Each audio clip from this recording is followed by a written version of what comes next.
أعوذ بالله من الشيطان الرجيم. بسم الله الرحمن الرحيم. قل لا أسألكم عليه أجرا إلا المودة في القربى. صدق الله العظيم. إن الله وملائكته يصلون على النبي يا أيها الذين آمنوا صلوا عليه وسلموا تسليما. اللهم صل على سيدنا ومولانا محمد معدن الجود والكرم وآله وصحبه وبارك وسلم. حمد و صلاة کے بعد عزیز دوستو، بزرگوں اور بھائیوں، بالخصوص حضرات علماء کرام، اللہ تبارک و تعالیٰ نے جو دین ہمیں عطا فرمایا ہے، جس پاکیزہ مذہب کو ہم ماننے والے ہیں، اس دین کا اگر کوئی دوسرا نام رکھا جا سکتا ہے تو وہ دین محبت ہے۔ آپ صبح سے شام تک جتنے بھی کام کرتے ہیں، ان کے دو ہی پہلو ہیں، یا اس کام کو جبراً کیا جائے، مجبوری سمجھ کے کیا جائے، بوجھ سمجھ کے کیا جائے، یا اس کام کو محبت سے کر لیا جائے۔ جس کام کو انسان مجبوری جان کر، فرض جان کر، اپنے اوپر جبر کر کے کرتا ہے، وہ کام اسے تھکا دیتا ہے، آزمائش میں ڈال دیتا ہے۔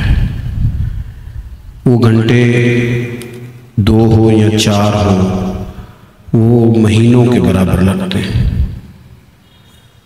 اور جس کام کو انسان محبت کے ساتھ کرتا ہے، پیار کے ساتھ کرتا ہے، وہ کام اگر سالوں پر محیط بھی ہو نا، ایک لمبی مسافت ہو تو تھکن نہیں پیدا کرتی، آزمائش نہیں ہوتی۔ اس لیے ہمارے دین نے ہمیں یہ کہا ہے کہ تکمیل ایمان ہی محبت کا نام ہے۔ پریشان تو نہیں آپ لوگ کسی بات سے؟ ہاں نہ نہیں کرتے، بگھورتے ہیں بہت زیادہ۔ اللہ آپ کو سلامت رکھیں۔ دیکھیں آپ مسکرائیں تو مجھے اجر ملا اس کا۔ آپ غور فرمائیں میری بات پر، میں نے تھوڑی سی تقریر کر لی، آپ نے پریشان نہیں ہونا، جلدی جلدی بات ختم کرنے کا آتی ہے۔ عزیز بھائی، دین نے کہا محبت کرو، والذین آمنوا اشد حبا للہ۔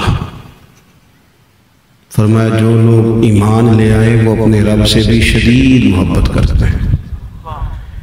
زبردستی بچے سے نماز پڑھائی جائے تو وہ دوڑ کے آتا ہے، وہ دیکھتا ہے استاد صاحب دیکھ تو نہیں رہے، اگر تو دیکھ رہے ہیں تو پھر پڑھ لیتا ہے، اور اگر وہ سمجھتا ہے کہ موجود نہیں ہے تو کئی دفعہ وہ چوری بھی کر جاتا ہے، چونکہ وہ نماز پڑھ رہا ہے استاد کے ڈر سے، والد کے ڈر سے۔ اور جس دن اسے اپنے رب سے پیار ہو گیا نا، پھر رب فرماتا ہے کہ والذین یبیتون لربہم سجدا وقیاما۔ فرمایا اللہ کے بندے وہ ہیں کہ ان کی رات سجدے میں گزر جاتی ہے، قیام میں گزر جاتی ہے، ساری رات۔ تجربہ کر لیں زندگی میں، کچھ لوگ ایسے آتے ہیں کہ بندہ کہتا ہے کہ یار اس نے کب جانا ہے،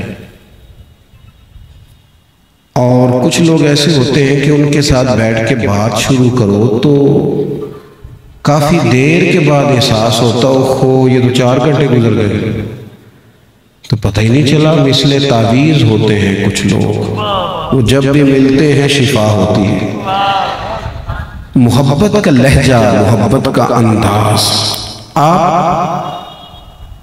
ہمارے بزرگ فرماتے ہیں کہ کام جو بھی کرو نا اس میں محبت شامل کرو، آپ کا کام آپ کو لطف دینے لگ جائے گا۔ اور اگر آپ اس کام کو کسی بھی وجہ سے، کسی بھی، دیکھیں نا کام ہو ہی جاتا ہے، مجبور ہو کے بھی ہو جاتا ہے، اور پیار سے بھی، بس ذرا پیار سے کریں تو ذرا خوبصورت ہو جاتا ہے، ذرا اچھا ہو جاتا ہے، اس میں حسن پیدا ہوتا ہے۔ تو دین نے کہا ایمان والے اللہ سے محبت کرتے ہیں شدید، اور حضور سید عالم علیہ السلام نے نا پابندی لگا دی، فرمایا تمہارا ایمان ہی جب مکمل ہوگا جب تم ہر چیز سے بڑھ کر اپنے نبی سے محبت کرو گے۔ اچھا ہمارے ہاں کیونکہ دعویٰ زیادہ ہوتا ہے اور اس کا عملی ثبوت دینا پڑے تو تھوڑی ہمیں مشکلات ہوتی ہیں۔ صحابہ سچے لوگ تھے، بالکل 100% بات کرنے کی آتی۔ حضرت فاروق اعظم رضی اللہ تعالیٰ عنہ نے 100% بات کی۔ عرض کی یا رسول اللہ صلی اللہ تعالیٰ علیہ وسلم آپ مجھے ہر چیز سے زیادہ پیارے ہیں۔ گویا وہ عرض کر رہے ہیں کہ میں تجربہ کر کے آیا ہوں، حکم کریں گے تو میں سرداری چھوڑ دوں گا، حکم کریں گے تو قبیلہ برادری چھوڑ دوں گا، حکم کریں گے تو میں اولاد قربان کر دوں گا، مال سارا دے دوں گا، لیکن صاف بات کی۔ عرض کی حضور مجھے لگتا ہے کہ مجھے اپنی جان آپ سے زیادہ پیاری ہے، مجھے محسوس ہوتا ہے۔ تو محبوب نے یہ نہیں فرمایا چل ٹھیک ہے آہستہ آہستہ وہ مسئلہ بھی حل ہو جائے گا، یہ نہیں فرمایا۔ فتویٰ بھی محبوب کریم نے ارشاد فرمایا تو فوراً حضرت فاروق اعظم کے سینے پہ ہاتھ دست مبارک رکھا اور فرمایا عمر ابھی ایمان نہیں مکمل ہوا۔ حضرت شیخ محقق علیہ رحمہ فرماتے شاید وہ حضور کے دست پاک کا فیض فوراً ملا کہ حضرت عمر بول پڑے، عرض کرنے لگے یا رسول اللہ آپ حکم کریں میں جان قربان کرنے کو بھی تیار۔ فرمایا تکمیل ایمان ہم نہ دیکھتے ہیں اپنی زندگی میں تجربہ کرتے ہیں، کبھی کسی وقت الحمدللہ مسلمانوں کو ہر چیز سے بڑھ کر حضور سید عالم علیہ السلام سے پیار ہے، لیکن کبھی تجربہ کرنا چاہیے دولت سامنے رکھ کے کہ اگر آج مجھے ساری دینی پڑ جائے تو میں تیار ہوں۔ یہ بچے، یہ اولاد، یہ عزت، یہ عہدہ، یہ منصب، یہ اگر چھوڑنا پڑے کبھی اس پہ کبھی غور کرنا چاہیے۔ تو محبت دین کا حسن ہے۔ آپ کسی وجہ سے بھی اگر آپ مقید ہیں نا کسی بھی جگہ پہ، بعض اوقات بہت زیادہ گھٹن بغاوت پیدا کرتی ہے، لیکن یہ جو محبت ہوتی ہے یہ تو روز ادب میں اضافہ کرتی ہے، یہ تو روز انسان کے اندر طلب کو بڑھا دیتی ہے، یہ تو روز ایک نیا شوق، ایک نیا جذبہ، روز ایک نیا ولولہ پیدا کرتی ہے۔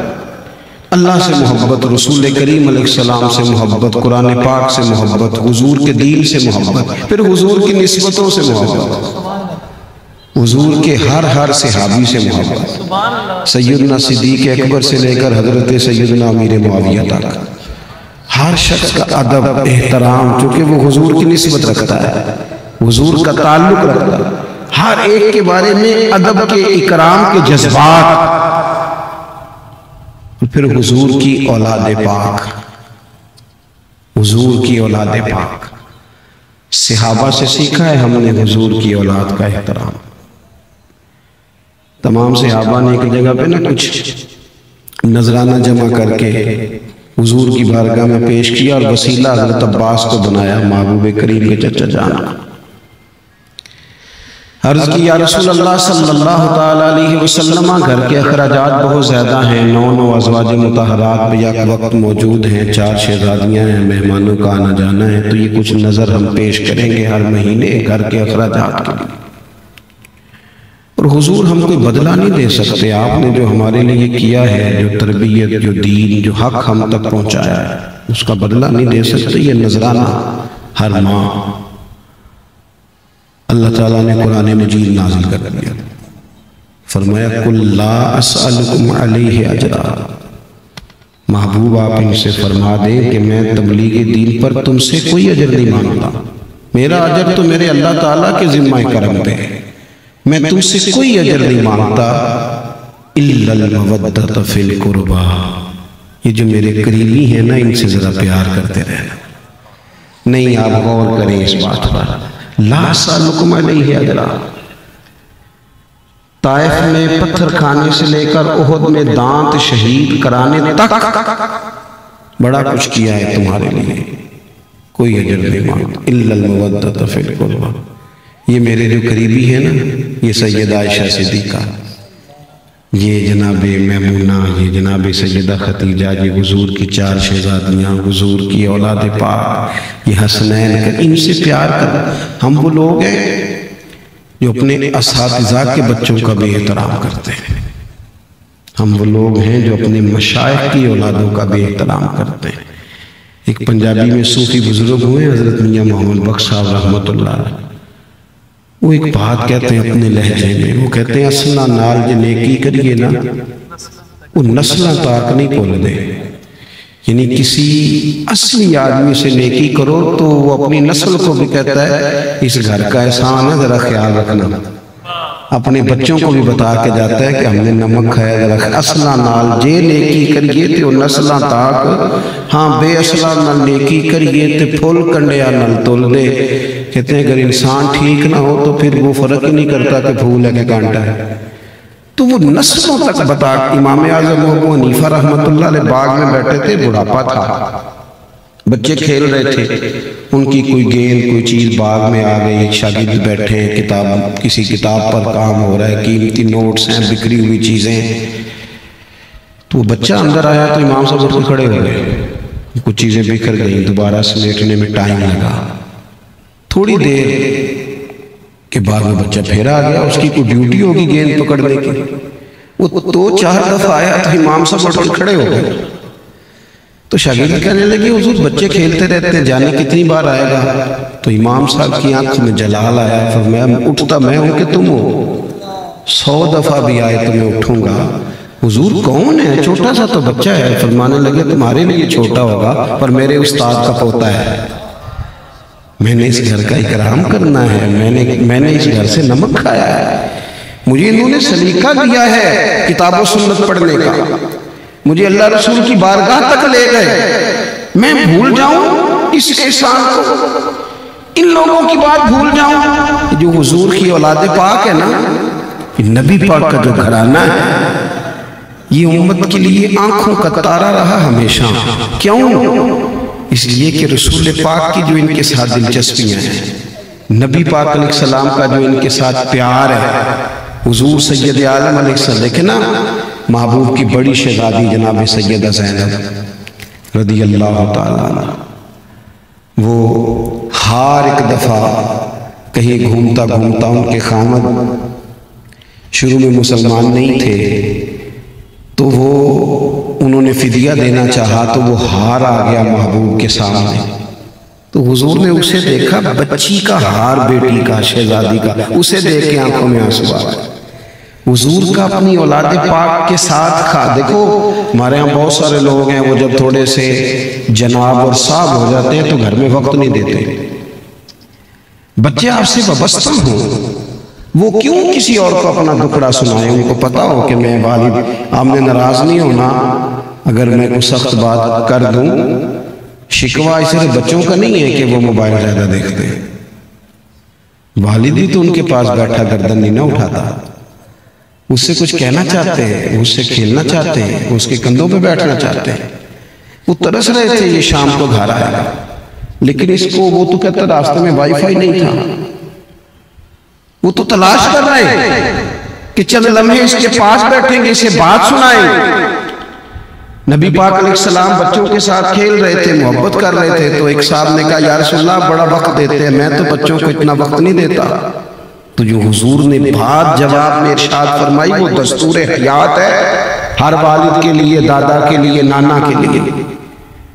یا رسول اللہ آپ تو بڑا ہی ٹائم دے رہے، میں تو نہیں وقت دے پاتا بچوں کو۔ پتہ محبوب کریم نے کیا فرمایا؟ حضور فرمانے لگے اگر اللہ نے تیرے دل سے رحمت نکال لی ہے تو میں کیا کروں؟ مجھے تو اس نے رحمت للعالمین بنایا ہے۔ وابستگی حضور کی اپنے کاشانہ نور کے ساتھ، مصروف ہیں حضور کے اوقات، بڑے مصروف اوقات ہیں۔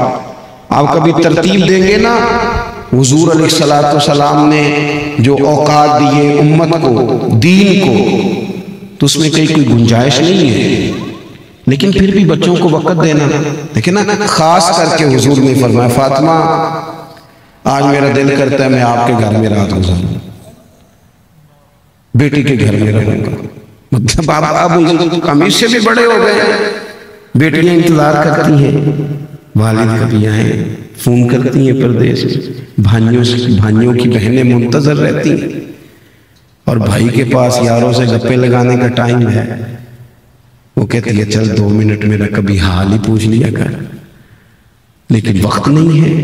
ہم نے لا یعنی بے معنی بے مقصد مصروفیات اپنے اوپر اوڑھ دی، کوئی معنی نہیں ہے ان کاموں. اور یہ جو خلوص کے رشتے، وفا کے رشتے، درد کے رشتے فراموش کر بیٹھ. گھر والی صبح سے منتظر تھی کہ یہ شام کو آئے گا تو میں کوئی بات کروں گی، کوئی دو جملے اس سے کہوں گی اسے. اور آپ دیکھیں نا، کبھی موقع نہیں ہے زیادہ تفصیل میں جانے کا. اللہ کے حبیب علیہ السلام نے ایک دن فرمایا، عائشہ جب تم مجھ سے راضی ہوتی ہو پھر بھی مجھے پتہ چل جاتا ہے، اور جب تمہارے دل میں کوئی بات ہوتی ہے تو پھر بھی پتہ چلتا ہے. تو حضرت عائشہ صدیقہ فوراً یا رسول اللہ، وہ میرے دل میں بات کیا ہوا؟ تو یہ ذرا دیکھنا، ہم تو وہ دیر تک بات کر رہی ہے تو ہم تو توجہ نہیں دے رہے، لیکن محبوب پاک علیہ السلام روٹین کی باتوں کا بھی خیال رکھتے کہ کون مجھ سے کیا کہنا چاہتا ہے، کیا توقع رکھتا ہے، کس کو کس طرح میری ضرورت ہے، اس کا خیال رکھا جاتا ہے. حضور نے فرمایا، عائشہ جب کچھ تمہارے دل میں بات ہوتی ہے مجھے پتہ چل جاتا ہے. کہ یا رسول اللہ ایسی کوئی بات نہیں، آپ فرمائیں. تو حضور فرمانے لگے، بتاؤں؟ یا رسول اللہ فرمائیے. فرمایا، تم کبھی کبھی قسم اٹھاتی ہو؟ حضور اٹھاتی ہوں. فرمایا، جب ہوتی ہوں نا راضی تو کہتی ہو مجھے رب محمد کی قسم، اور جب تمہارے دل میں کوئی بات ہو تو کہتی ہو مجھے حضرت ابراہیم کے رب کی قسم. وہ بھی اللہ کے خلیل ہیں، لیکن تم پھر نام حضرت ابراہیم کا لیتی ہو. قربان جائیں. سیدہ عائشہ رو پڑی. حضور اتنا خیال رکھتے، جملوں تک کا خیال فرماتے، احساسات، یہاں تک احساسات کو دیکھتے. عرض کرنے لگے، یا رسول اللہ وہ میرے لبوں سے نام ہی جاتا ہے پر میرے دل سے کوئی بات بھی نہیں نکلتی. آپ کا پیار، احترام، ہر چیز اسی طرح موجود. تو حضور نے فرمایا، فاطمہ رضی اللہ تعالیٰ عنہ، میں رات آپ کے گھر میں، آج میرا ارادہ. اچھا دیکھیں، یہ شہزادی دور نہیں رہتی حضور کی، تو ساتھ ہی تو رہتی ہے، لیکن اس کے باوجود خاص ٹائم دینا. ایک تو ہمارے لیے یہ سبق ہے کہ کچھ خاص اوقات مخصوص کیے جائیں گھر والوں کے لیے، اور دوسرا یہ کہ اہل بیت اطہار کی اہمیت امت کے سامنے محبوب نے اجاگر فرمائی. حضرت فاطمہ رضی اللہ تعالیٰ عنہ فرماتی ہیں، رات کو حضور تشریف لائے، حسنین کریمین کو ساتھ سلایا. رات کا وقت ہوا نا تو حضرت حسن نے دودھ مانگا. میں کہہ چکا ہوں کہ وہ ماں بدولت جو ہے نا، یعنی میں حضرت صاحب ہوں، میں قبلہ ہوں، میں پیر صاحب ہوں، اور میں جج صاحب ہوں، اور میں پروفیسر صاحب ہوں، اور میں تاجر صاحب ہوں. اور بھیا والد صاحب بھی تو ہے نا، آپ نانا جان بھی تو ہے نا، آپ دادا جان بھی تو ہے نا، بھائی جان بھی تو ہے نا. ان چیزوں، ان رشتوں کا بھی تو آپ کو خیال کرنا ہے نا. دودھ مانگا حضرت امام حسن نے، تو حضور علیہ السلام سے انہوں نے دودھ طلب کیا. تو سیدہ فاطمہ کہتے میں اٹھنے لگی، بچے کو دودھ ڈال کے دیتی ہوں برتن سے. تو حضور فرمانے لگے، فاطمہ آپ لیٹ جائیں، آج میرے ساتھ سوائیں، دودھ بھی میں ہی پلاؤں گا. محبوب نے اٹھ کے بکری کا دودھ دھویا، یا برتن میں موجود تھا اسے دوسرے برتن میں ڈالا، اور حضور دینے لگے. تو امام حسین نے بھی مانگ لیا، نانا میں نے بھی دودھ پینا ہے. تو حضور فرمانے لگے، اچھا حدیث کے راوی خود مولا علی شیر خدا فرماتے ہیں، میں ساتھ والی چارپائی پہ آرام کر رہا تھا، سن رہا تھا باتیں، پر میں لیٹا تھا. فرماتے ہیں کہ محبوب کریم صلی اللہ تعالیٰ علیہ وسلم سے جب امام حسین نے مانگا تو حضور فرمانے لگے بھی پہلے حسن کو ملے گا. تو سیدہ عرض کرنے لگی، یا رسول اللہ لگتا ہے حسن زیادہ پیارا ہے. فرمایا نہیں، پیارے دونوں ہی ہیں، پر مانگا پہلے حسن نے ہے، اسے پہلے دیا جائے گا. اور پھر حضور فرمانے لگے، فاطمہ میں، آپ، حسن اور حسین اور یہ جو علی چارپائی پہ لیٹے ہوئے ہیں، جنت میں بھی اللہ ہمیں اسی طرح اکٹھا فرمائے گا. اسی طرح کیا بات رضا اس چمنستان کرم کی، زہرا ہے کلی جس میں حسن اور حسین پھول. خاص محبت حضور کی، خاص پیار اہل بیت کے ساتھ. میرا بڑے سادہ سے گھرانے سے تعلق ہے، لیکن ہمارے دیہاتوں میں یہ ہوتا تھا کہ جو پرانے لوگ ہوتے تھے نظریات کے بڑے پکے ہوتے تھے. یہ 2 لقمے چاول کے نیچے گر گئے، او نا نا نا نا یہ نہیں گرنے چاہیے بیٹا، یہ نیاز کے، یہ تو متبرک کھانا ہے۔ آج کل ویسے متبرک کھانے کا بڑا برا حال کیا جاتا ہے، وہ شاپروں میں چھتوں سے پھینکا جاتا ہے۔ کئی دفعہ میرا دل کرتا ہے پوچھ لوں کہ کیا بیٹے کے ولیمے کی روٹی بھی چھت سے پھینکتے ہیں؟ جو بچے کے بیٹے کے ساتھ منصوب ہے اسے تو کبھی چھت سے نہیں پھینکا، اور جو امام حسین کے ساتھ منصوب ہے اسے کیسے پھینک دیا؟ جو حضور کے میلاد شریف کے ساتھ منصوب ہے اسے چھتوں سے پھینک رہے ہیں، کیسے ممکن ہو سکتا؟ میرے والد صاحب بڑی عید کا موقع تھا تو چاول لائے بڑے اچھے، بڑی خوشبو اچھی ان کا، پکن خواتین تبصرہ کرتی ہیں پھر چیزوں پر کہ یہ چیز جو آپ لائے ہیں، تو اماں جی نے وہ چاول پکائے تو والد صاحب کہنے لگے بہت عمدہ ہیں، اماں جی کہنے لگی ہاں یہ تو پکانے میں بڑے اچھے، بڑے عمدہ چاول ہیں۔ جب وہ 2-4 دن کے بعد دوبارہ چاول پکے گھر میں، تو والد صاحب کہنے لگے بھی وہ چاول کدھر ہے جو میں عید والے دن لایا تھا؟ تو میری والدہ کہنے لگیں کہ چاول بڑے اچھے تھے، میں نے رکھ دیے ہیں، 10 محرم کو امام حسین کی نیاز پکائیں گے۔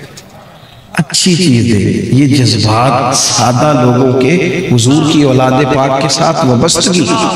اب تو میرے بھائی وہ کر دیا ہے، آرڈر دے دیا ہے، وہاں سے 2-4 دیگیں آ جائیں گے۔ تھوڑا سا نا خاص لگاؤ ہو، تھوڑا پیار ہو، چیزوں کو دیکھا جائے، خاص الفت۔ دیکھیں نا ہر آدمی کے تذکرے پر آنسو نہیں آتے، کوئی خاص ہوتا ہے جن سے روحوں کی قربت ہوتی ہے۔ ہر کندھے پہ سر رکھ کے بندہ روئے گا، سب کو دکھڑے تھوڑی بتایا جاتے ہیں، سب کے تذکروں پہ تھوڑا رویا جاتا ہے۔ وہ تو کبھی بات آتی ہے کسی اپنے کی تو آنسو آتے ہیں۔ یہ دیکھیں نا سیدنا ابو ہریرہ کیا فرماتے ہیں، حضرت ابو ہریرہ رضی اللہ تعالیٰ عنہ فرماتے ہیں پتہ نہیں مجھے کیا ہے، امام حسن اور حسین کا نام میری زبان پہ آتا ہے تو میری آنکھوں میں آنسو آ جاتے ہیں۔ اور یہ ان کی موجودگی میں فرما رہے ہیں حضرت ابو ہریرہ، فرماتے ہیں کہ تذکرہ یعنی ان لوگوں نے تقریروں میں خالی محبت نہیں کی، نعروں میں محبت نہیں کی، ان کو مسجد میں چونکہ کچھ نہ کچھ سننا کہنا تھا تو اللہ ماشاءاللہ صرف لفظوں کے ہیر پھیر میں، جملوں کے اتار چڑھاؤ میں اور شعر و شاعری کے بام و در میں ہی صرف مقید نہیں رہے، یہ محبتیں عملاً ان پر طاری تھی، عملاً۔ آپ کبھی غور کر سکتے ہیں کہ اعلیٰ حضرت فاضل بریلوی رحمت اللہ تعالیٰ علیہ جو 1000 کتاب کے مصنف ہیں اور اپنے زمانے کے تمام علوم پر ایک بندہ حاوی ہے، اور ڈھیر سارے سادات ان کے مرید ہیں، خلفاء ہیں، ان سے نیاز مندی رکھتے ہیں، لیکن اگر کوئی ان پڑھ سادہ اور غریب سید بھی آتے ہیں تو اعلیٰ حضرت اٹھ کے ملتے ہیں، ان کی تکریم کی جاتی ہے، انہیں اپنی جگہوں پہ بٹھایا جاتا ہے۔ ماجرہ کیا ہے؟ بات فقط اتنی ہے، بات صرف اتنی ہے کہ جب آپ چیزوں کو اپنے اوپر پوری طرح طاری، ہمارے ایک بہت بڑے بزرگ گزرے ہیں حضرت خواجہ قمر الدین سیالوی رحمۃ اللہ علیہ، شیخ الاسلام، بڑے عالم تھے، صوفی تھے۔ راولپنڈی کے علاقے میں نا کسی سفر پہ تشریف فرما تھے تو وہاں ایک سید بھی تھے اور عالم بھی تھے، تو وہ قرآن شریف بڑا عمدہ پڑھتے تھے۔ ہر بندے کو اللہ تعالیٰ نے بعض اوقات ہر چیز اس ترتیب سے سب کے حصے میں نہیں آتی، کسی کو کوئی چیز اعلیٰ مل جاتی ہے، کسی کو کوئی۔ بہت عمدہ قرآن پاک کی تلاوت کرتے تھے، تو خواجہ صاحب وہاں تشریف لے گئے تو ان کے پیچھے نماز پڑھی، کچھ اور علماء خلفاء بھی آپ کے ساتھ تھے، نماز مکمل ہو گئی تو علماء نے کچھ توجہ دلائی کہ ایک ایسی واضح غلطی ہو گئی ہے کہ یہ نماز تو ہوئی نہیں۔ اب آپ کو پتہ ہے کہ کسی کو پتہ چل جائے کہ امام کے پیچھے نماز نہیں ہوئی تو پھر وہ امام کو لقمہ نہ دے، بڑا مشکل کام ہو جاتا ہے۔ وہ تو بڑی جلدی چیزوں کو لوگ بیان کرنا ضروری سمجھتے ہیں، اب سب لوگ اس بات میں جلدی کر رہے ہیں کہ بتایا جائے، لیکن بزرگ موجود ہیں تو کوئی پہل نہیں کر رہا، تو کسی نے کان میں کہا حضور یہ تو نماز ہوئی نہیں، تو خواجہ صاحب فرمانے لگے پتہ مجھے بھی ہے، لیکن یہ مسئلہ یہ ہے کہ ایک تو یہ عالم ہے اور پھر سید ہے، اب بزرگ ہیں، اب ان کو میں نے بات سمجھانی ہے اور نسل رسول کا احترام ہے، تو کوئی تھوڑا سا دیکھ رہا ہوں کہ لقمہ دینا ہے تو مجھے کوئی لفظ مل جائے جس سے لقمہ دوں، اور پھر یہ کہ ان سے پوچھنا بھی ہے کہ انہوں نے یہ جو ہماری نظر میں یہ چیز ہے کہ اس کی کوئی حکمت یا کوئی اس کا عذر ہی نہ بیان کر دے. اب ساری باتیں سمیٹ کے کہنے لگے لو بھی لو مجھے فارمولا مل گیا لقمہ دینے کا. یہاں تو لوگ نہ باپ کا احترام کرتے ہیں، بس جو آ گیا فٹ سے کہہ دیا. کسی نے کہا تھا کہ تعلق توڑ دینے کے بھی کچھ آداب ہوتے ہیں اور کسی کو چھوڑ دینے کے بھی کچھ آداب ہوتے ہیں. آپ کوئی بھی بات کریں نا، قطع تعلقی کی بات بھی کریں تو اس میں بھی کچھ تھوڑی سی تہذیب ہونی چاہیے. قاتل کو کوئی قتل کے آداب سکھا دے، دیکھو دستار کے ہوتے ہوئے سر کاٹ رہا ہے. کچھ لوگ غیر محتاط ہو جاتے ہیں اور حدود سے آگے نکل جاتے ہیں، اس سے پھر سوسائٹی کے اندر تکلیف پیدا ہوتی ہے. جو ادب ہوتا ہے نا، ادب یہ ہمیشہ حسن پیدا کرتا ہے. اور بے ادبی دو ہی باتیں ہیں نا. اماں صبح سے کہہ رہی تھی کہ اس نے بیٹے کو کوئی کام بتانا ہے، ارادہ تھا، لیکن اس کے جاہ و جلال کا بھی پتہ تھا. اب دو ہی باتیں، اماں نے کام بتایا تو ہو سکتا ہے ناراض ہو جائے، اماں میں سارا دن پہلے مصروف رہتا ہوں، اب آپ مجھے ایک اور کام بتا رہی ہیں، اب میرے لیے ایک نئی مشکل کھڑی ہو رہی ہے، تو اس سے اماں کو تکلیف ہوگی. ہو سکتا ہے وہ ساری رات روئے کہ دیکھو میں کس سے کہوں. اور ایک لہجہ یہ ہے کہ آپ نے کام بتایا، ماں نے کام بتایا آپ کو، تو آپ نے کہا ماں آپ اتنا پیچھے ہٹ کے کیوں بات کرتی ہیں، آپ حکم کیا کریں، یہ فون پہ کہہ دیتی کب سے ہو جانا تھا. آپ جیسے کہیں گی ہو جائے گا. اب روئے گی اماں پھر بھی ساری رات پر دعائیں دیتی روئے گی. وہ لوگوں کو بتائے گی کہ اللہ ایسی اولاد سب کو دے اور دعائیں مانگے. تھوڑا سا ادب، تھوڑا سا. کبھی استاد مل جائے نا، وہ جس نے بڑی چوتھی پانچویں کلاس میں پڑھایا تھا، کبھی وہ مل جائے نا، سائیکل پہ ہو استاد یا موٹر سائیکل پہ ہو، خیر سائیکل کا تو اب نام و نشان ہی ختم ہوتا جا رہا ہے. استاد کبھی موٹر سائیکل پہ مل جائیں اور انسان اسی استاد سے پڑھنے والا PhD کر دے، بڑا بزنس مین ہو، بڑی پجاروں پہ ہو، تو اگر استاد کو دیکھ کے گاڑی روک دے نا اور کہ استاد صاحب یہ موٹر سائیکل لڑکا لے آتا ہے، آپ بیٹھے نا میرے ساتھ، میں چھوڑ کے آؤں. جانا استاد صاحب نے موٹر سائیکل پہ ہے دوبارہ، انہوں نے کہا نہیں بیٹا میں چلا جاؤں گا. لیکن جب وہ دوبارہ بیٹھتے ہیں انہیں محسوس ہوتا ہے میری موٹر سائیکل تو پجاروں سے مہنگی ہے، کیونکہ پجاروں والا تو ان کے سلوٹ کر رہا ہے. جب بھی انسان احترام کرتا ہے اس سے حسن پیدا ہوتا ہے، تازگی پیدا ہوتی ہے، اس سے سکون آتا ہے. اور بے ادبی ہمیشہ تعفن پیدا کرتی ہے، تکلیفیں. ہمارے ہاں بے باکی کے نام پر، اور میں جی منہ پہ کہہ دیتا ہوں، جی منہ پہ آپ اپنے بارے میں کہا کریں، دوسروں کے بارے میں منہ پہ کہہ دیتے ہیں. سچ تو اپنے بارے میں زیادہ بولنا چاہیے، لیکن اپنی ساری غلطیوں سمیت اپنے آپ سے پیار کیا جاتا ہے اور دوسرے کی ایک دیکھ کے اس سے لوگ دور ہٹ جاتے ہیں. تو عزیز بھائی، بزرگ جو تھے وہ کوشش کرتے تھے کہ کوئی ایسا کسی کے ساتھ ایسی بات نہ ہو جائے کہ وہ انسان تکلیف میں آ جائے. خواجہ صاحب کہنے لگے لو مجھے بات مل گئی ہے، میں اب لقمہ دینے لگا ہوں. پہلے جیب سے 100 روپیہ نذرانہ نکالا، پرانی بات بتا رہا ہوں آپ کو، 40-50-100 روپیہ نذرانہ نکالا، پھر آگے بڑھ کے شاہ جی کو نظر دی، پھر ہاتھ چومے. کہنے لگے حضرت ہمیں حکمت کا نہیں پتا کیا ہوا ہے، بس آپ قرآن شریف بڑا اچھا پڑھتے ہیں، آپ نے نماز پڑھائی ہے، مزہ بڑا ہے، ذرا اسی نماز کو ایک دفعہ دوبارہ نہیں پڑھا دیتے، دوبارہ سن لیں گے. تو وہ شیخ فرمانے لگے لالا مجھے بھی رات نہیں ہوئی، شک تھا، پر حضرت جو آپ کا بتانے کا انداز ہے وہ تو بڑا ہی انوکھا ہے، وہ تو بڑا نرالا ہے. جب آپ ادب کرتے کا جناب آپ سید ہیں، حضور کی نسبت پاک کا احترام، اور پھر آپ عالم ہیں، اس لیے میں نے کوشش کی کہ کوئی ایسی بات تھوڑا سا نہ ہمیں اپنے دلوں میں احترام. ہم چونکہ بڑی مشکل ہو گئی ہے زندگی، دوڑ دھوپ زیادہ ہو گئی ہے، تو کچھ لوگ ذوق سے پیچھے ہٹ گئے ہیں کیونکہ ٹائم ہی نہیں ملتا، بہت سارے کام رات کو رہ جاتے ہیں کہ چلو صبح کریں گے. اس سے یہ ہوا ہے کہ وہ جو ذوق کی باتیں تھیں، پیار کی باتیں تھیں، ادب کی باتیں تھیں، وہ ہمیں ذرا تازہ کر دیتی تھی. تو میں تھوڑی دیر پہلے بھی میں نے ایک جگہ پہ کہا، پھر کہتا ہوں رات کو سونے سے پہلے ایک نعت ضرور سنا کریں، صبح اٹھ کے نا ایک نعت شریف ضرور سنا کریں.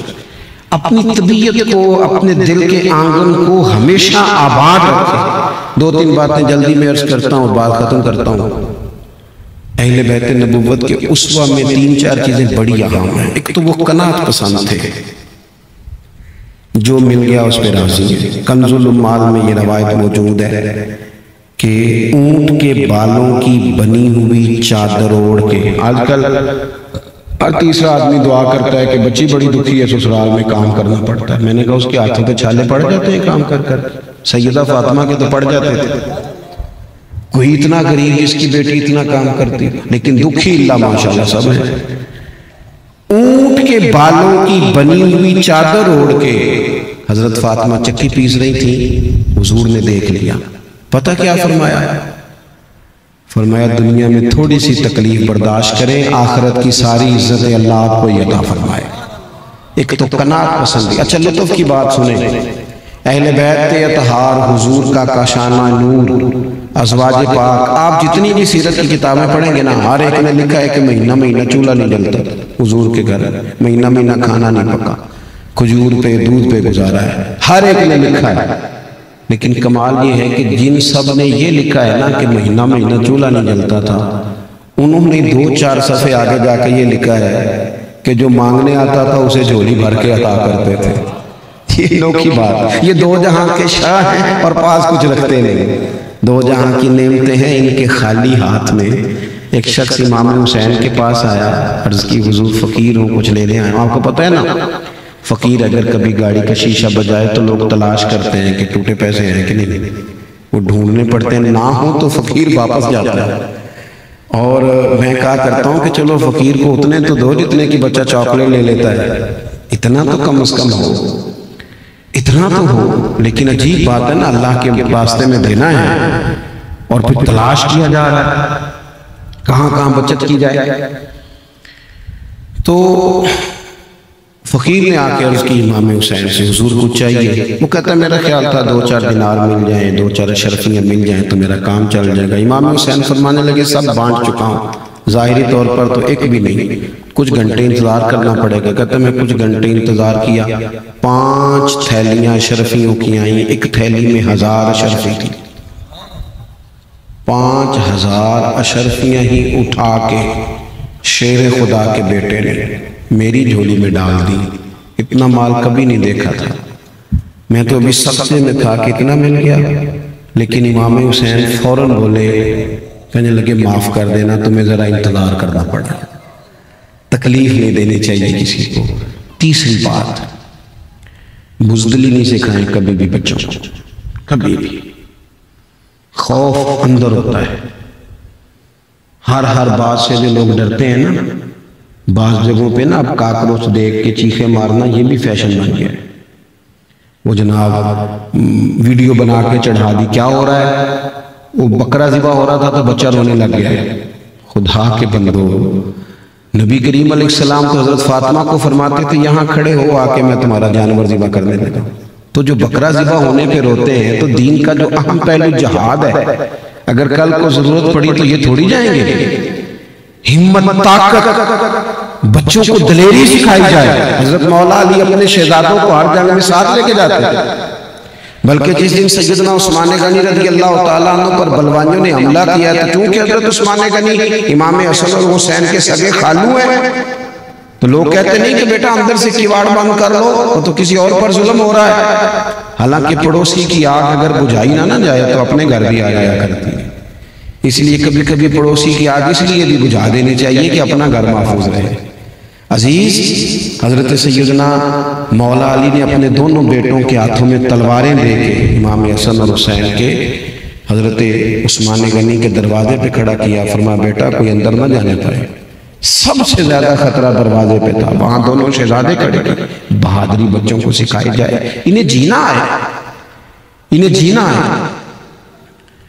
اور پھر صبر جو ہوتا ہے نا، قرآن پاک میں 90 سے زیادہ مرتبہ کم و بیش صبر کا ذکر ہے۔ احادیث و آثار دیکھیں گے تو 500 کے لگ بھگ علماء نے جمع فرمایا جس میں صبر کا ذکر ہے۔ حضرت مولا علی شیر خدا نے تو نچوڑ بیان کیا، فرمانے لگے جس طرح پورے جسم میں سر کا مقام ہے نا، اسی طرح دین میں صبر کا مقام۔